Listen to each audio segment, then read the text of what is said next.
What's up, ladies and gentlemen? Welcome back to another episode of the AF Minicast. I'm the Graphic Gangster. Small Arms Danny over there, the bearded guy Treadway, and not from the bar stool, not from his kitchen table, now he's from his couch, Mr. Corey G. Yo, what up, what up, what up, what up? Hey, Creedence Clearwater Revival. I love those guys. John Fogerty, right? His voice is like unbelievable. It's a vibe. It is a vibe. My voice is still not all the way back from yelling at the squats at Beats and Barbells. And then also just introducing all of our great speakers. If you have not watched those, please go to Max Efforts YouTube. And then Danny can maybe make a post on the app too, just so they're all in one area. But I would never miss another Max Effort Mafia event ever. It was really good. And we're building up. Road to Muscle Island is all I can think about right now, and how I can answer the questions that you guys sent Treadway. So, welcome to the minicast. Chancellor of Events, the smallest of all small guys, Danny Walter. Wow. I get an intro? Well, I'm going to throw it instantly right back to you because you already talked about Beats and Barbells, right? Yep. So this is our third event. It's in the books now. So what stood out to you? Like, it pretty much it went as well as we could have ever hoped for. Yeah. So why don't you give some insight for the people that weren't there? What did they miss? What was the flow of events? How did it all shake out?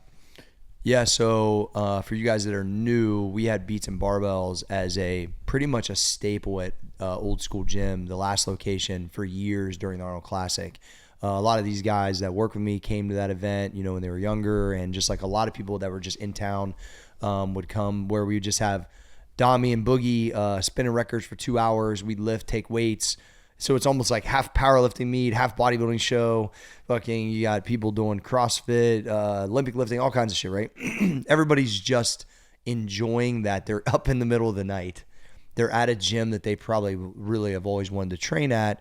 They're around some people that maybe they've looked up to, or, use some of their techniques, as there was a lot of hitters in the building, which was cool.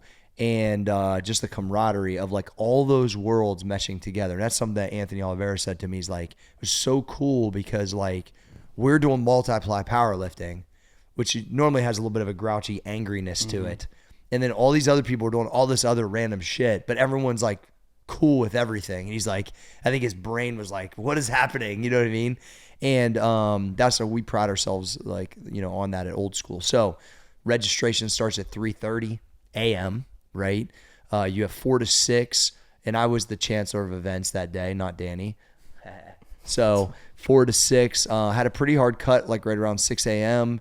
And then we had the new protein bar, the muscle bar that we were letting everybody try. So everybody here got a chance to try the new protein bar sample. We had peanut butter and s'mores that we let everybody try. Got everybody to their seats. And then really every 30 to 45 minutes with a quick little 10-minute break, we had 6 speakers, and I think I finished up by roughly like 10:30.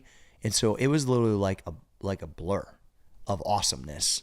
And I literally told this story to the guys in the office, but I actually set my alarm for 2:50 that morning and turned it off, and then woke up at 3:15 thinking I missed it. And I was like, fuck, right? And I don't normally do that. And I swear to you, once everyone left, it was like 10:45. I was like adrenaline dumped, and I'm sitting here, and then I went home because I was so tired, and I took a nap. I woke up from my nap thinking I dreamed it because it was so crazy, and it went so well, and I think it was so impactful, and really it checked all the boxes of what I hoped it could be. And the thing I kept hearing was I didn't even know maybe I needed what they heard during the speaking part. And to me, I essentially forced the entire group of people to go through my daily routine, which is be here super fucking early, get after it, do some type of development, and then walk out of the door and go, wow, I got all of that done, and we still had this much day left. And so to me, that's like one of the things I like pride myself is like I want to have people like feel what that feels like, feel the development part hit home, and then really build on that positivity. So yeah, it was really encouraging. And then I got a chance to get a rep on my new speech, which was cool. But yeah, what was your thoughts, Cole? Throw it to you. Yeah, I was running around taking pictures the whole time, but I mean, it's cool. There was a lot of new faces at this one too. Was. There's a lot of OGs that we've known forever. but everyone just had a good vibe. There was people who've probably never met with each other who the gym was packed, so people were hitting sets in between each other. But yeah, you had dudes hitting like, you know, pump workouts. You had people max deadlifting, max back squatting. Then you had the Narbell and Anthony guys, multiply powerlifting, which for a lot of people in the gym have probably never seen fucking weights like that. 750-pound squats. So there was a lot going on. I think it was awesome. But yeah, the speaking stuff was great, and honestly, my adrenaline was on like high all day. It was. So was and mine. then immediately after that, some people know, but I was taking photos up from 3 until this, and then right whenever you went on, I had to go leave to actually compete in the fucking CrossFit Open. Yeah. And that workout. You had a hell of a day. Yeah, it was a hell of a day. And then we had the social at night too, which was really awesome. So it was. Yeah. Yeah, and the social didn't have as many people at it, but it was like cool because it felt like it was just chill. Hey, grab some food, reflect on the day, because everyone had a day. Yeah. Which was really cool. Yeah, Cole, I heard through the grapevine, just tore his shirt off immediately for the workout. And your girl thought that was awesome. She's the one that mentioned it. So well, she was judging me too. Yeah. Oh, here we go. but she's like, no rep. Yeah. So flex for anyone wondering, no I've been training to compete in my first CrossFit Open workout. Which for those who don't know, this is like, I mean, you know, Danny can test this too. It's like a big deal. Like this is the start of the CrossFit game, so it's like a good test. Like these workouts are fucking tough, and it was just basically a fucking burpee workout. And I literally was running, like I was speeding to the gym to make it there because I had to start at 10:50. I got there at like fucking 10:30. I basically warmed up for 10 minutes. The next thing you know, I'm doing this workout. I've absolutely fucking bombed it. But yeah, it was basically a straight burpee workout. But I mean, that's just to a test of like, there's a lot of shit happening to have this whole event, to go compete, then to do all the other shit at night. Like, it's a hell of a day. That's a hell of a day. I did the CrossFit Open workout one time. I did the whole thing, you know, every week. Or was it 4 weeks? 3 weeks. And I just remember like being so humbled by I mean, I don't really train that way, but still I did like pretty good. But then like getting absolutely my ass handed to me in some of those workouts by other people around the world, I was like, damn. I was like pretty shocked. You know what I mean? I got, because I did, I was like in the top whatever percentage in masters because like a lot of them hadn't done the workout yet. So I was thinking like, oh yeah, I'm cool. I'm in the top 50.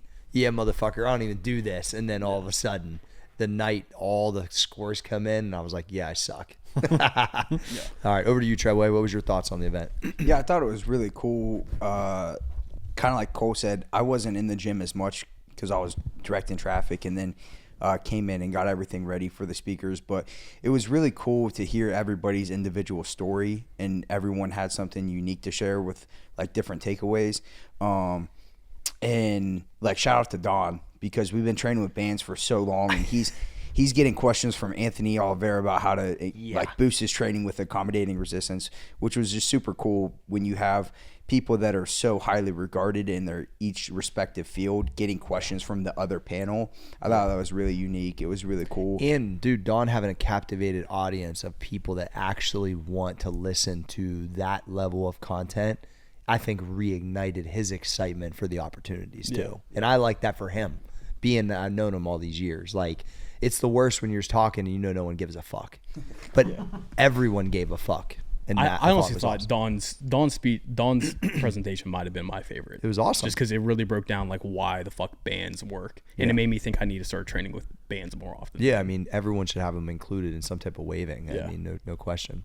Go ahead, Troy. Sorry, I cut you off. No, you're good. I thought that was really cool. And, you know, from the time I spent helping Spot, it was to touch on Cole's point, like the guys who were doing equipped powerlifting with like the people doing CrossFit and rope climbs and stuff, kind of cheering them on. That was really cool to see, because like it kind of brings back like the powerlifting atmosphere, but everyone was doing something different, but they all were like rooting on each other, which was super dope to see. Yeah, and it's not like we were all like, hey, everyone play nice. Like, it just happened because that's the environment. Yeah. Which I'm like super proud of, right? Because that's what we want our mafia to be involved in and experience. And like, Levi sent me a message today and said that, you know, to some degree, like the hype at that was bigger than a meet, because, you know, not everyone in the crowd's cheering for you when you make a fucking lift. But here, whenever people were going to take like real PRs, 700, 720, 750, the whole fucking gym stopped and was watching.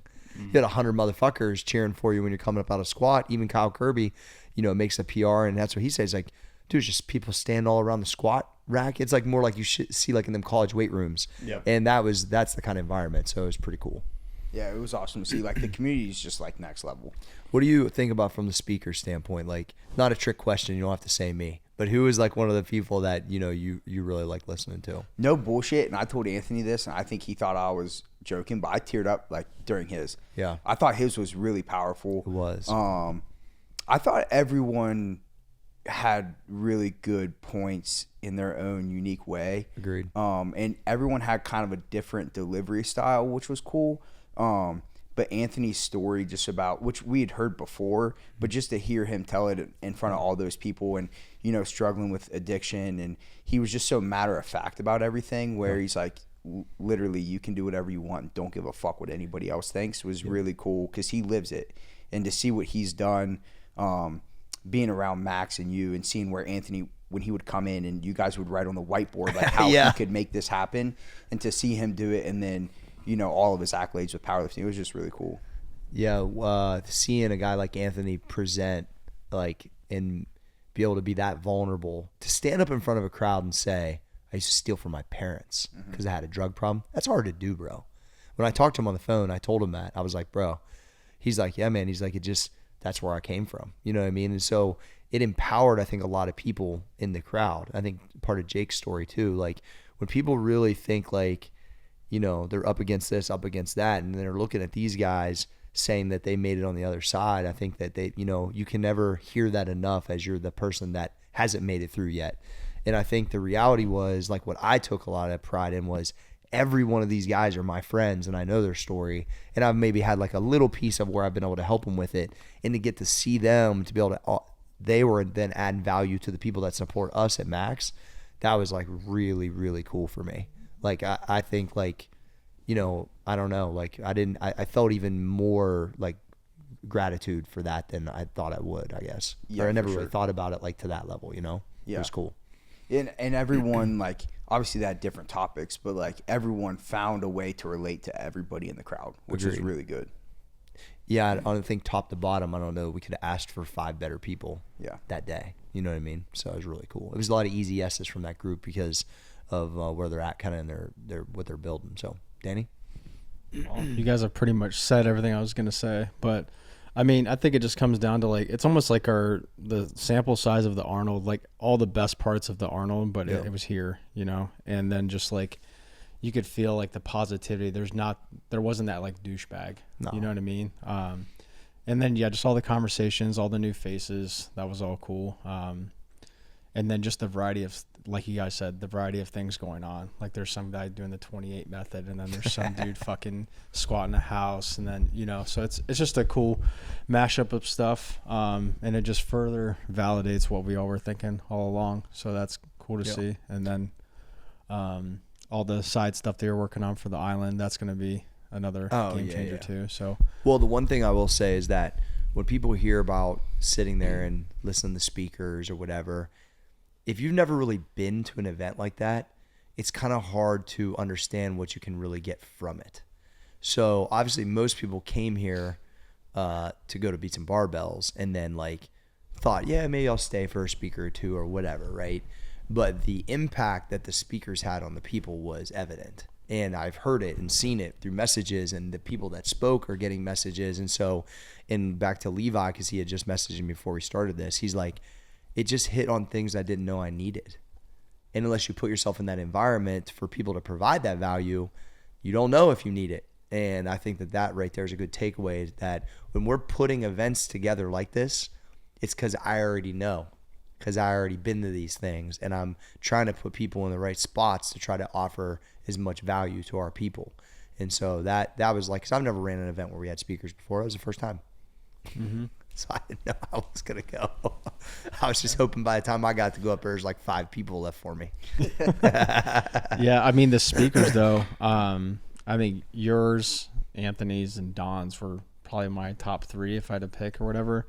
I mean, the way, I don't understand how, like if he really planned it or if it just naturally organically came out that way, how Anthony told his story. Like So good. It was just like he like pinball between an index card and then just like improvising. I'm like, oh damn. And then he just would all those little details, and that's where it got really interesting. And then I mean, nobody had heard your speech before. I was excited just for the rep of like trying it, you know what I mean? Because it's like, you know, half-assed math on my part, but it just made a lot of sense. And I just keep coming back to, you know, when AG's asking me these questions and these younger people are asking me these questions, like I want to have an accurate like depiction of like what this really takes.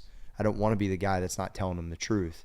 I'd rather tell them that it's hard so they know what they're signing up for, that I don't have a hack, that it is fucking difficult, and that you have to sign up for an overnight success that takes 10 years at least.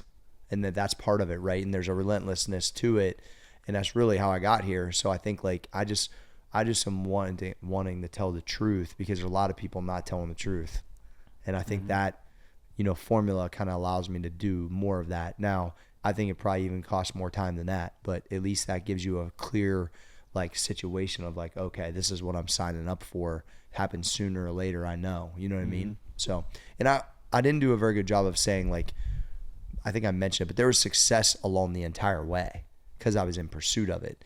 But then to get to where I think about mastery of something means that I can go back and forth with somebody that's great at it, and they've already proven that they're great at it. Well, at that point, I was doing programs with Arnold Schwarzenegger. I don't know that I could have like envisioned that I would be more confident in that moment of like the begin of like mastery of programming. And so that to me made the most sense of like that time frame. So it was good. All right, what we got next? All right, we're gonna fire through some Q&A. Cool. So I'll kick us off. So we keep talking about peak week.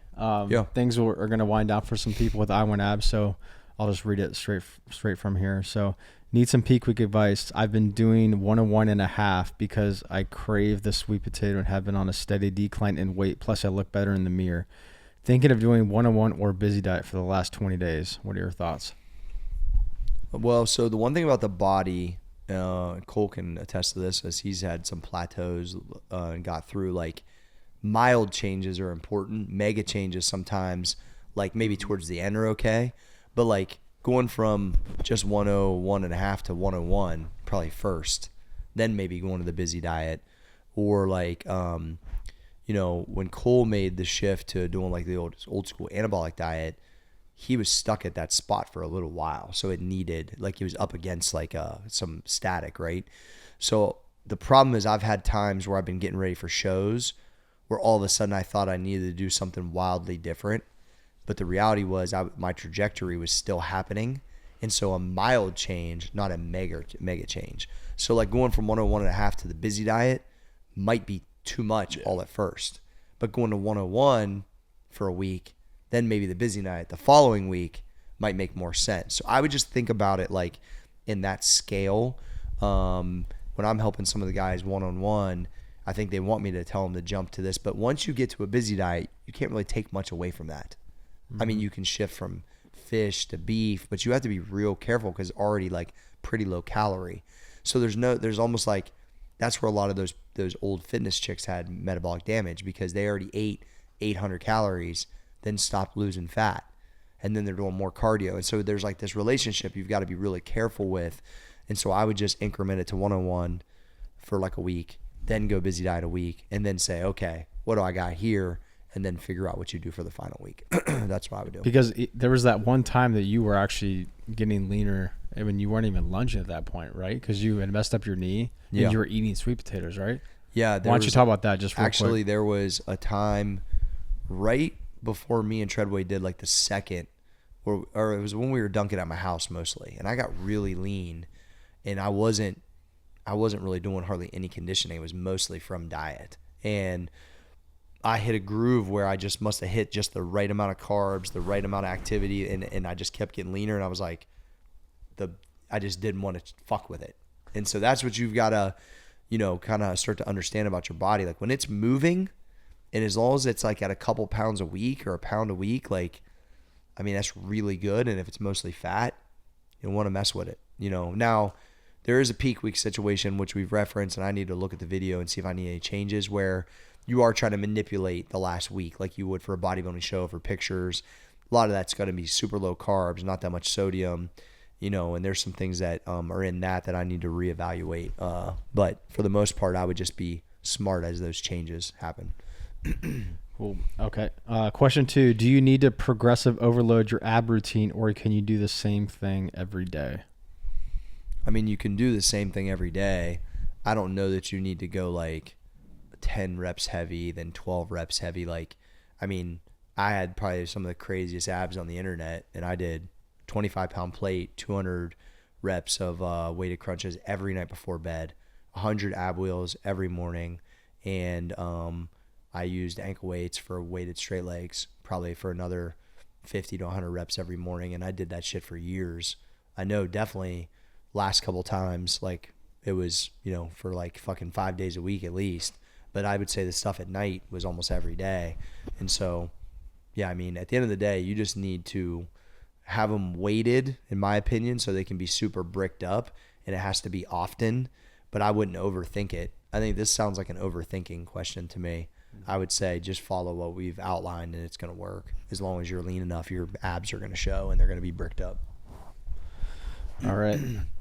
Number 3, so lunging. Obviously, we always prioritize lunging correctly first and foremost. But tips for getting your lunge time down.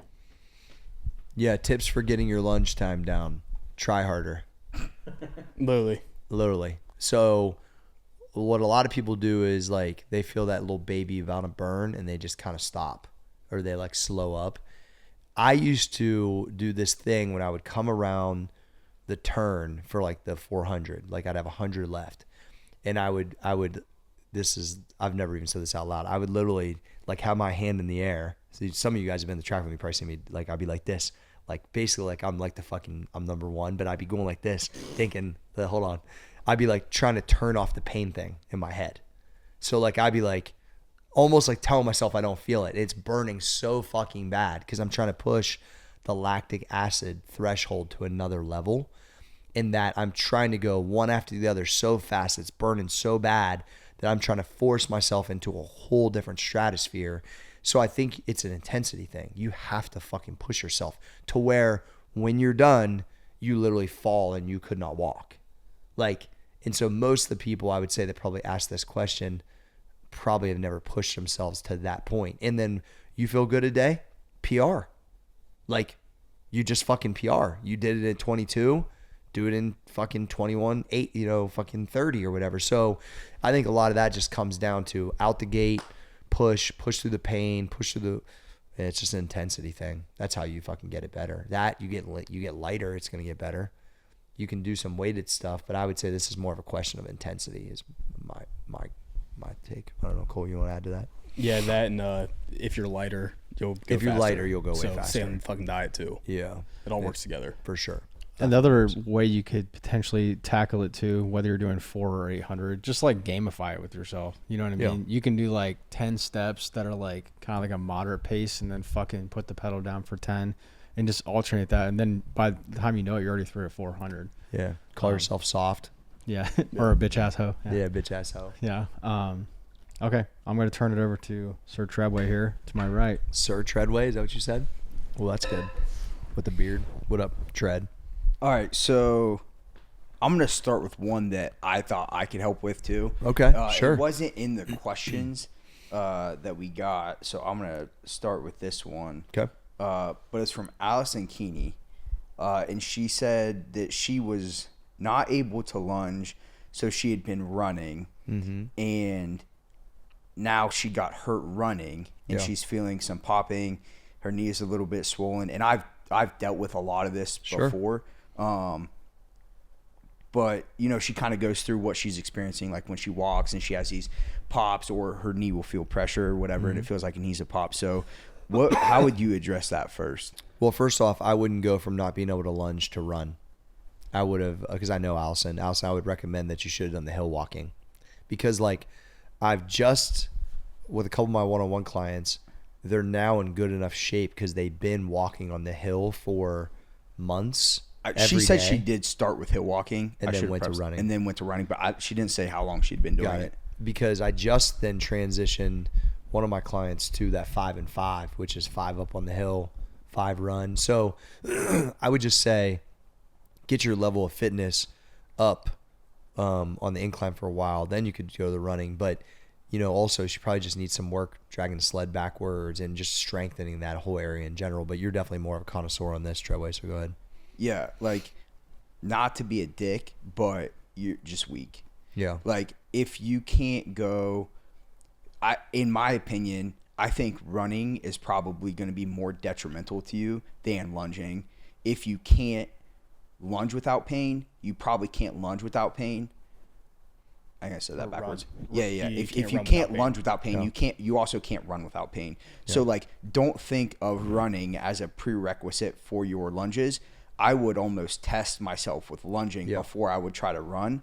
And on my last knee injury, I didn't have surgery. I worked with a local guy, Dylan Seeley, and he really helped me discover what was messed up with my legs and why I kept getting hurt. It was lack of ankle mobility. My feet were all messed up, the way that my toes pointed and the way that I was like distributing power through my foot. And hamstrings were tight, probably a little bit weaker, even though my hamstrings are generally strong, and my hips were all out of whack, like just from like a mobility standpoint. So it took all of that addressing, but he would let me test myself with lunges. So I still didn't break my streak. Like the day I tore my meniscus, I lunged 10 minutes. We're going to go to a quick break, and then I'll tell you the rest of the fix after that. And we're back. So I think we were already back, weren't we? We might have already been back, but now we're back. So back to the intro point, like I wouldn't try to go into running first because you're going to be putting more wear and tear on whatever's already messed up. So you're just going to compound that. The day that I got hurt, I still lunged 10 minutes just to see if I could figure out what was actually hurt, and it was definitely my knee. But through that process, I started with just like the most basic isometrics. It was single leg extension, holds at different angles, different weights, different times, different hamstring isometrics. So the one on a foam roller, Dylan had me push through the ball of my foot, but actively try to pull my heel up and my foot back. And my hamstrings were absolutely wrecked. And it was the most simple exercise. And he had me start with 20 seconds, and I couldn't even make it through it. So if you're struggling with like some basic isometric stuff, figure out what is causing you the issue.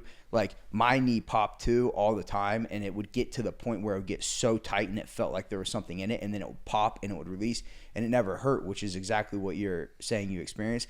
Doing the reverse sled drags, doing the reverse dead mill, getting into all of those different isometric stuff, that will help you more than anything. And then before you go back to running, test it on lunging. You can fix that pattern. You can find a pattern that works for you. Focus on pushing off the ball of your foot and making sure that everything's in line, making sure each rep is perfect. Like you might only be able to do 10 steps. There were days where my streak was literally 10 steps each leg, but it might have taken me 2 minutes to do all of those because I was dialing in each step to make sure that when I went back to 400 meters, my lunge pattern was money, and every one of those like stability muscles surrounding it was just locked in. So it's a lot of boring shit, but when you have these little kind of aches and pains, that's going to help you, and then go back to lunging before you run. A lot of great info, Treadway. Good job. I mean, you've had so many issues with these things over the years that you have a lot of value to offer. Good job, dude. You got to figure it out by getting fucked up yourself, I guess. Facts. What else you got? All right, so back to the questions. When is Cory G gonna run the Get Stacked program again? Oh, I saw this fucking Chase. He wrote. I didn't quote it. He wrote, "When's Cory gonna quit being a pussy and run the Get Stacked plan?" Shout out Chase. Right, that's who it was. Yeah, that's what I thought. So I have something in between the two I'm working on currently right now, and I will tell you guys because you made it to this part of the mini cast. We are working on a road to Muscle Island. There's going to be some events that you'll be able to compete in if you choose. We'll have some prizes. So we're working on strict curl, deadlift, bench for reps, pull-ups, and then a chug contest. So Chase, I'll probably beat you in all those, bruh. Nah. Anyway, but I'm gonna work. It's gonna be a road to Muscle Island, pump 30 format with these extras that will work towards being able to compete on the island. And the plan is like, you know, obviously for it to be super fun and just so we can root each other on, but everybody can kind of take part in it. And so I'm working on it right now. I would say that will definitely be launched by the end of this month, if not the first of next month, if not a little sooner, depending on when we shoot it. And so I won't be running the full Get Stacked. My body feels really good right now, so I'm going to be smart, but I will add some of these things to get ready so I can battle you on the island, Chase. Get ready. Yeah. Well, I think you're going to do good in that contest. I think so too. And going back to this whole programming thing, I think the biggest thing is like you're not team Get Stacked. You shouldn't like in your mind you should not be team Get Stacked or only team Pump 30 or only team this. You should be doing whatever fucking training program you would like to enjoy doing and like want to get better at. Yeah, I mean, I like the Pump 30 formats because of the time.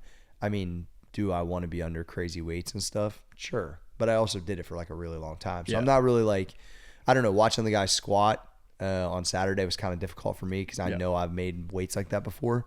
But this will be a good in between the two to see like just how my body reacts. At the end of the day, like I'm just worried about dunking on treadway on Thursday. But I think you guys will all enjoy the program and we can kind of rally together to, you know, get ready so you guys can beat Danny in like the strict curl and then call him small to his face. If there's a push-up competition, I'll fucking win that. Yeah, you can win the reps for bench, 135. I probably could. Yeah. Yeah. I don't know. I'm pretty sure I'm the only one who won NAFO. So this is true. Yeah, but how much did you weigh whenever you did NAFO? what were you weighing? Do you remember? I was like 205 or some shit. I was like 195. Okay. Maybe 205. I don't know. I still won. Yeah. That's the only thing I remember. He did win NAFO, didn't he? Yeah. He did. The only NAFO.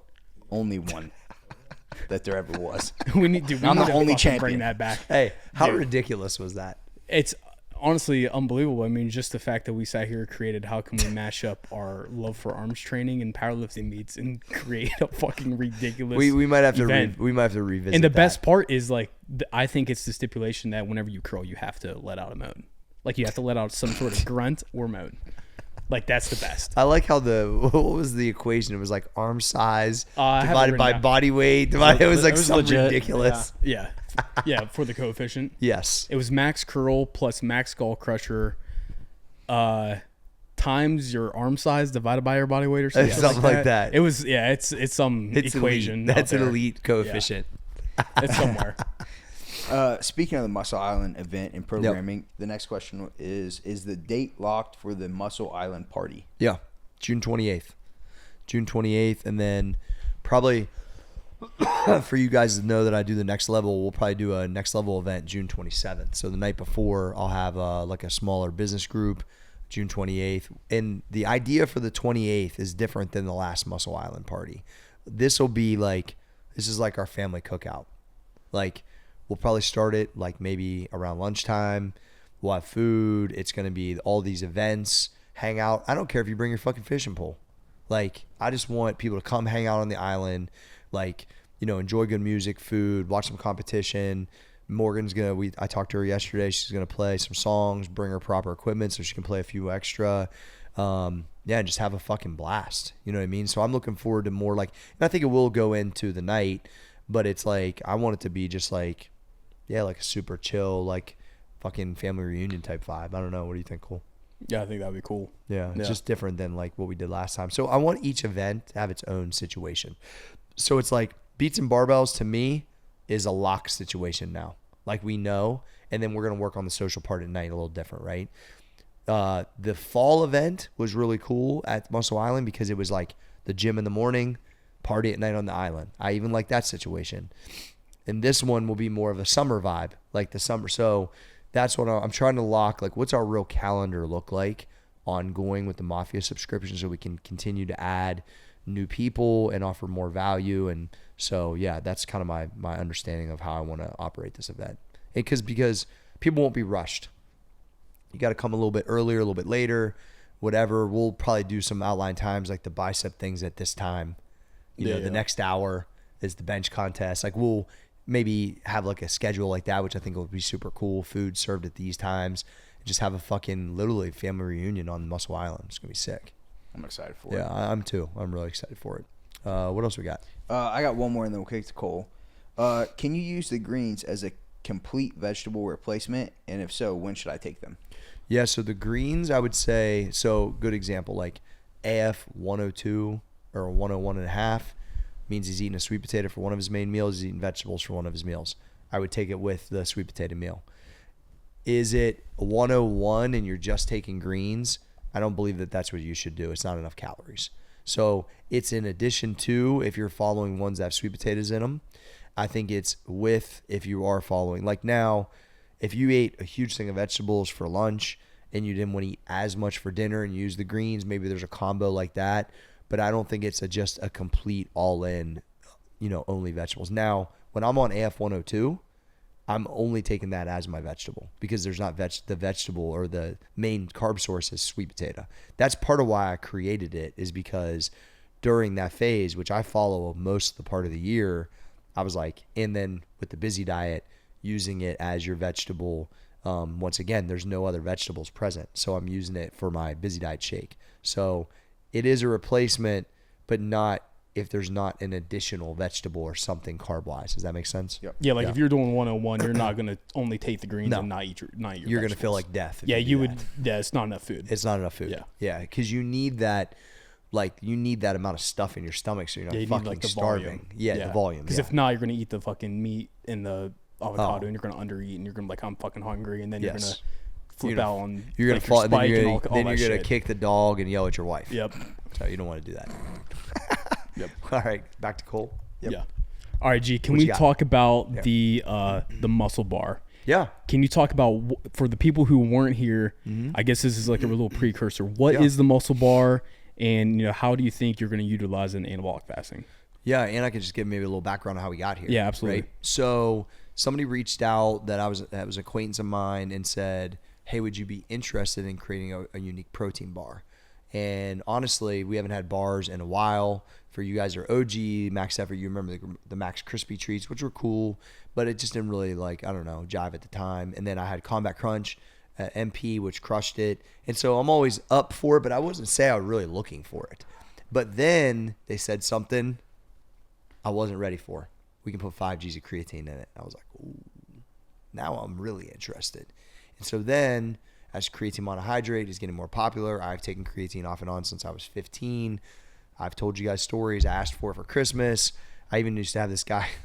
I'm not proud of this, but there used to be a kid that stole it from GNC and then would sell it to me hot because I didn't have any money. Just saying, listen, out here I was trying to get it in. I wasn't the one stealing it. I was just buying it hot. Whatever, that's a different story. But the good talks, Danny. Oh, I used to be so excited. You'd be like, I got another one. I'm like, fuck, man, I'm bad, but I want creatine. I want muscles. I want to be I'm dedicated. Anyway, so this one is not stolen. The muscle bar, though, I was like, okay, I'm interested. As a business person and as, I've been in the industry, I've never seen this before. What's it fucking taste like? Because I think you're going to bite into it and creatine's going to fall out like sand, basically. However, that is not what's happening. It is fucking ridiculous. And I think with a lot of the bars on the market being more towards like the Quest bars, kind of like chewy bricks type of things. Yeah. I think there's room for something that has this type of texture. And every flavor we've tried so far has been amazing. And we got 250 calories, 20 grams of carbs. Or I'm sorry, 25 carbs, 20 grams of protein, 5 grams of creatine. It's like fucking unbelievable. And so back to your original point is the usage. Usage will be a couple different ways. First off, if you're an athlete that is trying to gain muscle, which is every athlete pretty much, this is going to be amazing post-workout. Post-workout, snacks during the day, I think it's unbelievable. I've been using it here and there, testing for a busy diet replacement. So, I don't think anybody's really scared of creatine at this point, which is good. I've tested 1, I've tested 2, 1.5 bars. Like I'm trying to kind of mess with it, but I've done that. It's worked really good. I think for a lot of you guys that are probably more in maintenance, looking to get extra protein, you use it as your spike. Look, the chocolate one, we have a s'mores one and we have peanut butter blast are the two we're launching first. the peanut butter one, like, yeah, I mean, would you maybe eat your banana this and maybe add some peanut butter to the thing? I mean, I think it could be taste really good. I think we're on the front side of knowing what we can additionally do with them.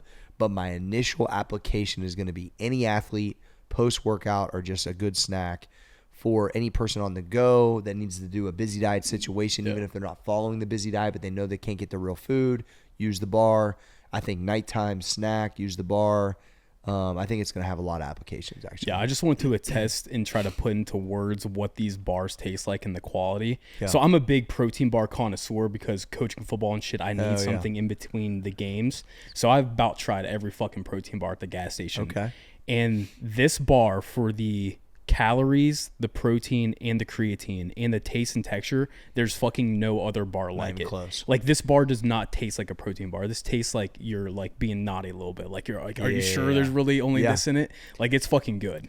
Yeah, I think it was like the cross between like almost like a Snickers and a Musketeer bar, kind of. So it has but there really isn't another comparable bar on the market. There's no other comparison. So no. I would say that we don't even realize how great it is yet, and that the market will tell us. And for you guys that are watching, the Mafia subscribers will have 48-hour like early access to the bars. We're gonna drop them in a couple weeks.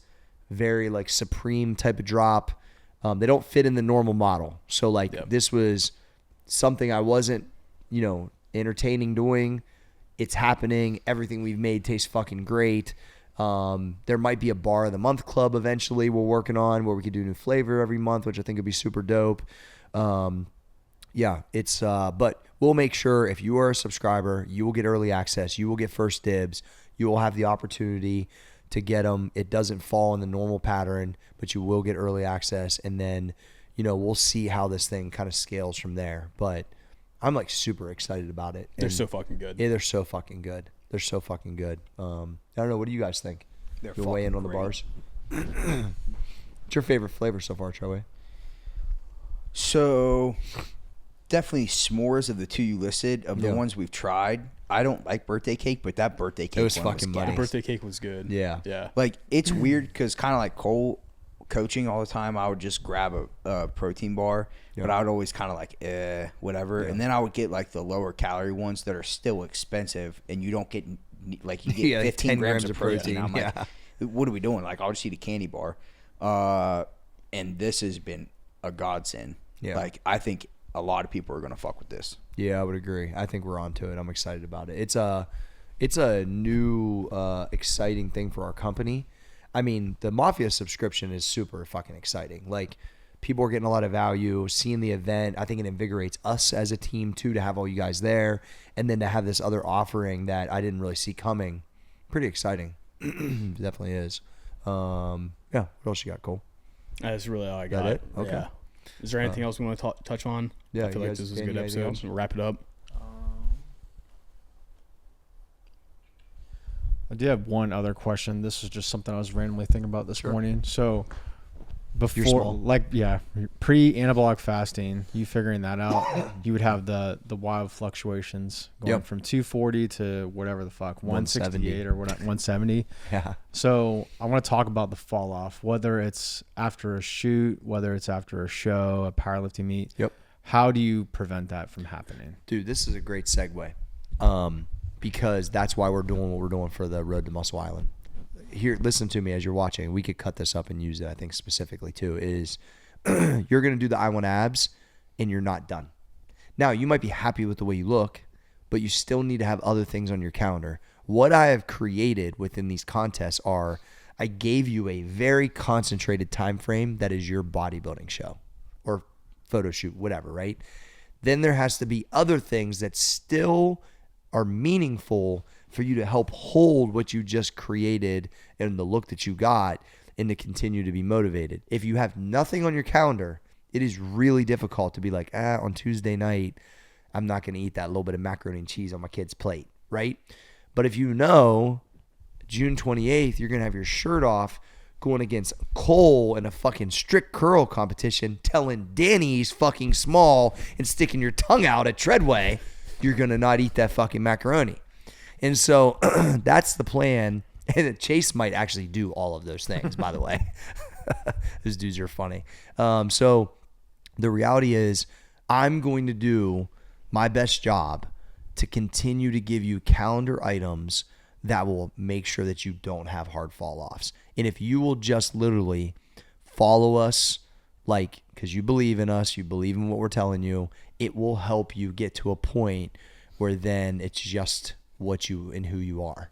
And the fall-off will be minimal, and then there'll be something right around the corner that you can get ready for. And so the party in the road to Muscle Island Olympics, whatever we decide to call it, that is why I'm creating the program. That's why I've got the date out this early. That's why we're going to have the narrative around it. I'm going to be training for it.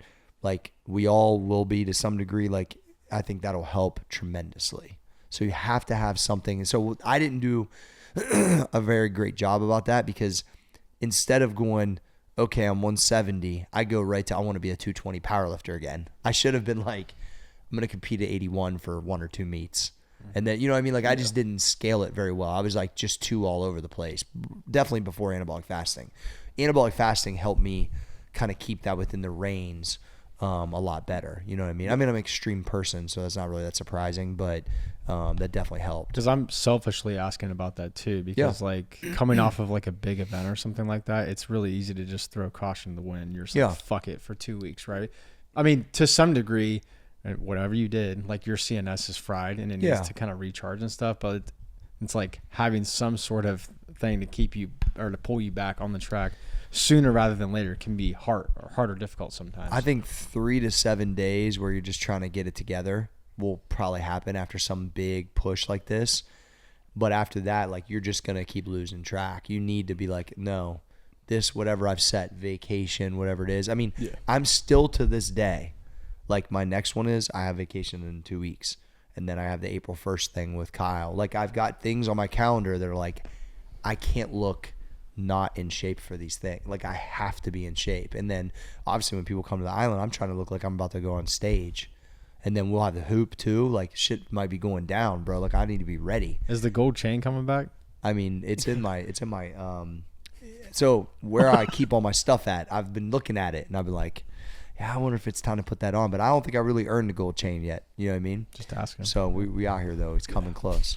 So well, one thing I want to touch on too is, like, there's going to be a lot of people who finish the I Want Abs contest not seeing the results that they want yet, where the island event is the perfect extension, because just reality, my fucking transformation did not take 10 weeks. No. It's been a fucking year and a half. Yep. But you have to slowly, like, don't do the 10 weeks, get upset with yourself and be like, fuck it, it's not going to work. No, it's this 12 is like more. This is like that is the momentum building process to where the island event allows you to, again, keep pushing for it. And here's what you should do. Book the fucking ticket.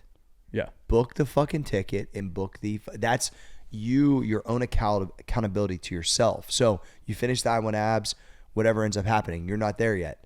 You know that the next thing is essentially 12, 14, 15 weeks away. Book the fucking ticket. Book the hotel if you're driving. Put some accountability on it and come see me on the fucking island. And let's fucking battle at curls. It's going to be a fucking blast. Like, we are creating at Max Effort once in a lifetime essential, like, opportunities and experiences. Like, you know, you always think you'll always come back, but you don't know. Like, some of these people that came to Beats and Barbells, that might be the only time they ever make it here, or they might come back every year. You don't really know. But the reality is, I want to make sure that if that is the only time they come, that it will feel like that type of an experience. And when this thing that wouldn't leave my brain, which was lifestyle, you know, results, lifestyle experience, which I kept telling Cole, like, we got to put it on top of the bag, Cole. We got to put it on top of the bag. Like, okay, this thing is it. That experience part, we saw how it took shape this weekend and how impactful it was. And I think that this will be the next version of that. And I think there's going to be a couple hundred people at it. Look, my idea for this event like this is to where we have to do a Friday and Saturday, to where you book Friday or Saturday, that we have that many people that want to take part in something like this, and that we just got to fucking buckle up for 2 straight days.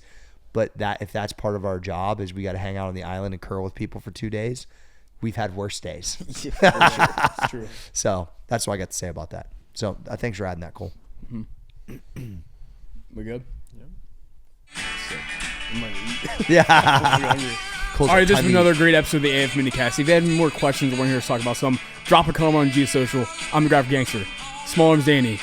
Bearded Guy Treadway. And Cory G. We'll see you next week. Peace. Peace.